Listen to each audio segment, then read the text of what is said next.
Hey there, Ryan O'Hauer in Florida Times Union, along with fellow Jaguars beat reporter Hayes Carline. Our pre-draft series rolls on with the linebackers. A lot of love by Jaguar fans for Miles Jack. I don't share it. You don't either. Why? I don't know. The knee, he bothers me a little bit. He got his medical recheck today. Apparently, there's some teams that are a little spooked, some teams that think it's no big deal. To me, if I'm the Jaguars, I don't know how that makes you that much better to take a linebacker at 5. Mm-hmm. To me, you need at that position an edge rusher or a big-time corner. Jalen Ramsey, Joey Bosa, a guy like that. I'm not as into in this day and age taking a guy like Miles Jack, even though I get his specialty is coverage.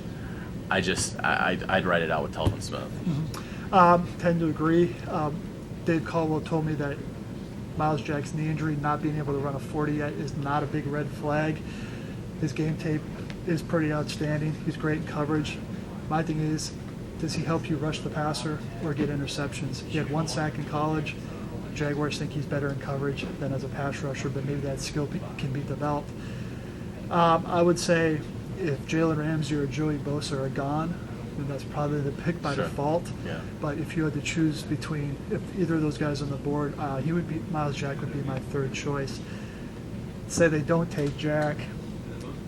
I'm not as down on these 3 linebackers, Telvin Smith, Paul Posluszny, Dan Skuta, as maybe the general public, but you think they'll address linebacker later in the draft? Or are there some guys that jump out below the radar? Yeah, I think they should. I would think, 3rd, 4th, 5th round would be a good area. Really, they've just used, priority free agents, like Thurston Armbrister and guys like that, waiver claims to sort of get by.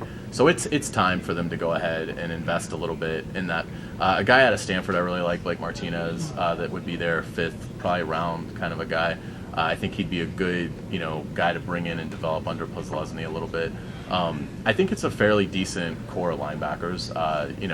Look, if Antonio Morrison's there in the 7th round, because you don't know how he's going to be received because of his knee and he hasn't tested well, he's a big time hitter. I think he could do some things as a middle linebacker in this league. And that's what I think what this defense needs at linebackers. They need people who play physically. Sure. Telvin Smith had a ton of tackles, but he's not going to separate man from football. Yeah. As his stats show. Even Posluszny isn't, I wouldn't say, a hard hitter. He's a real smart player. He's got pretty good hands. He doesn't. Physical is not or a guy that's going to knock you into next week. That's not really, in my opinion, his game. Sure. Yeah. That's our look at the linebacker position going into the draft. He's Hayes Carline. I'm Ryan O'Hauer.